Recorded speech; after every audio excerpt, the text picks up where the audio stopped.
Savannah. Nkosi, gas. Don't mind me, I'm still trying the South African languages. I've a year and some months now. I know sometimes my name raises lots of eyebrows. O'Brien is a typical Irish name. Onyeka is a typical Nigerian name.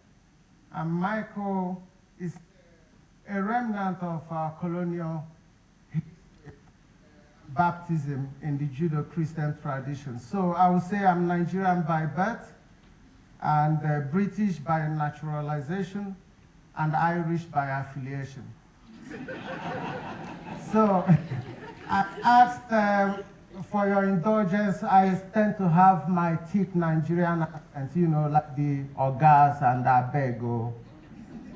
So if I speak too fast, or if you can't understand me, just please forgive that. I will try to go slowly. I've been a year, like I was saying, a year and a half now in South Africa. And I remember almost exactly this time last year, if you remember, it was snowing. It was, for some people, a lot of people, it was very exciting. Snow in Joburg, and today I see people wearing loose shirts, t-shirts, it's warm. See, as exciting this simple thing can be, it's an indication that we are living in a very rapidly changing world. That the things you know, and that the Africa that our great-grandparents lived through is fundamentally different from the one we are living through now. And I have a one-year-old daughter who turned a year 2 days ago. And I know for certain that the Africa she will inherit when she's half my age will be fundamentally different from the one I'm living through. So it should give us cause to worry. You see, I'm sure when you heard someone from Greenpeace was coming here, you thought we were going to climb the ceiling and dump coal outside the building of the forum. Unfortunately, that's most of the thing people remember Greenpeace with. But I tell you, that constitutes about less than 25% of everything we do. We do spend most of our time doing research and doing scenario planning. And remember that in the early 70s, before climate change became a fashionable word, Greenpeace had been screaming and shouting about it. And so we stand on that moral high ground. So today I want to share with you why we remain worried. I don't want to scare people. Most of you already know the issue, but I just want to touch a bit on some of the things, particularly how it affects Africa. You see, today we are about 1 billion people since 2010 in Africa. And we know from the news every day that we are struggling across the continent with food security issues, particularly in the eastern Horn of Africa. The Sahel in West Africa is rolling down with the Sahara Desert. We have about 14 major inland freshwater rivers and lakes in Africa. All of them are drying up, except one. I remember when I was a little child growing up in Nigeria, I don't know if you did that in South Africa, but we used to rhyme in primary school singing about Africa's rivers. We used to sing Nile, Niger, Senegal, Congo, Orange, Limpopo. That's how I grew up, yeah.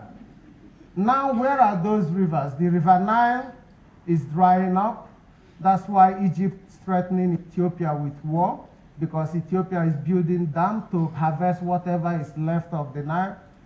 The River Niger that feeds Nigeria and some other West African countries is drying up. Some of the lakes in the area, like Lake Chad, has lost 20% of its content in the last 10 years. So you can imagine in 40 years it will be gone. Lake Victoria in East Africa is drying up. There used to be more than 250 species of fish. Now that has reduced by 75%. And that is why last year you heard Tanzania threatening one of its neighbors with military conflict because they say that the other country was doing unhelpful practices in Lake Victoria. So we're going back to a CIA assessment in 2009 that said the major conflicts in the 21st century will not come from terrorism, but will come from frictions and conflicts over natural resources, particularly water. And we have seen the first water-related conflict in Africa, and that is Darfur. A lot of people thought that was an ethnic conflict. No, it was conflict over natural resources, water, exacerbated by ethnic differences. And we are going to see more and more of that in the continent. That is why when we are asking governments like in South Africa, when you're doing your development plans, you have to follow a comprehensive, you have to take a holistic view. Stop looking at mining, for example, and say it brings X billion dollars every year, but what is the impact on that, on water? South Africa is a water-stressed country. That is confirmed not by Greenpeace, but by the Ministry of Water. They say they have allocated 120% of all available water resources in South Africa. So when you are getting 40 new planning permits for mining that requires water, then where are you going to get that water to do? So we have polluted water, and we will get to the point like El Salvador, where 90% of their fresh water has been polluted, and 65% of the population have no access to water. Now, water, when it comes to energy, you can choose, you can cherry pick, I want nuclear, I want coal, I want solar, I want wind. But when it comes to water, you have no alternative.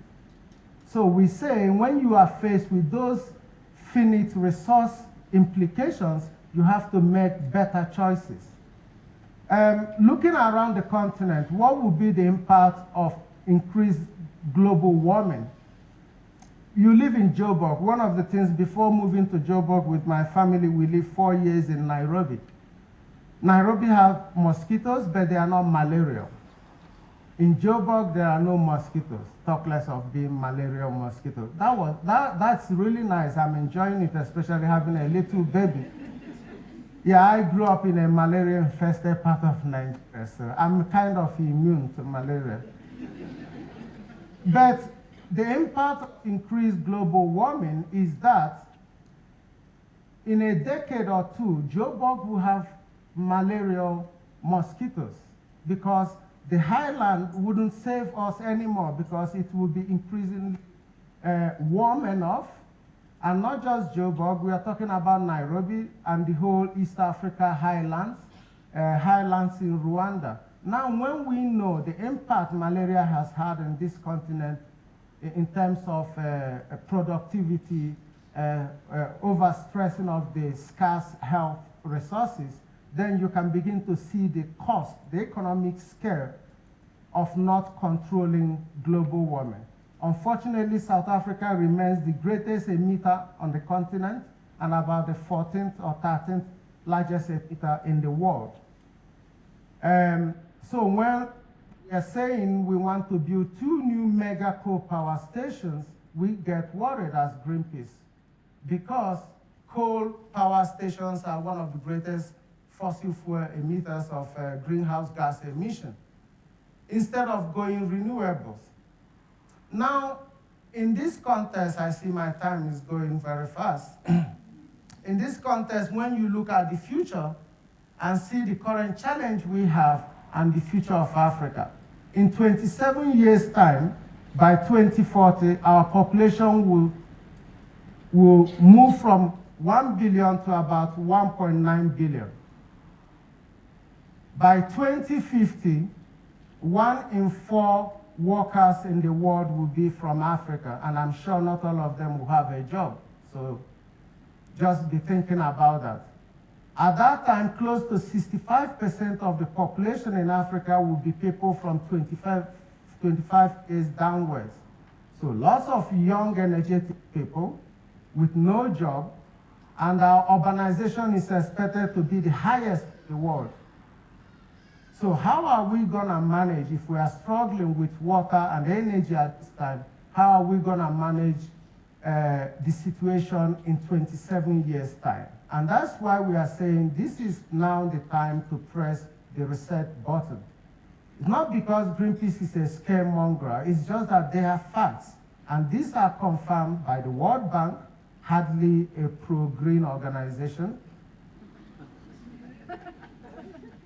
and by many other institutions. So my call to you today is to join us individually, collectively. Individually, we need to do our bit. It's not for the planet. I want to make this very clear. When green organizations are talking about go green, use less energy, it's not about saving the planet. The planet will survive, no matter what. It survived the age of the dinosaurs.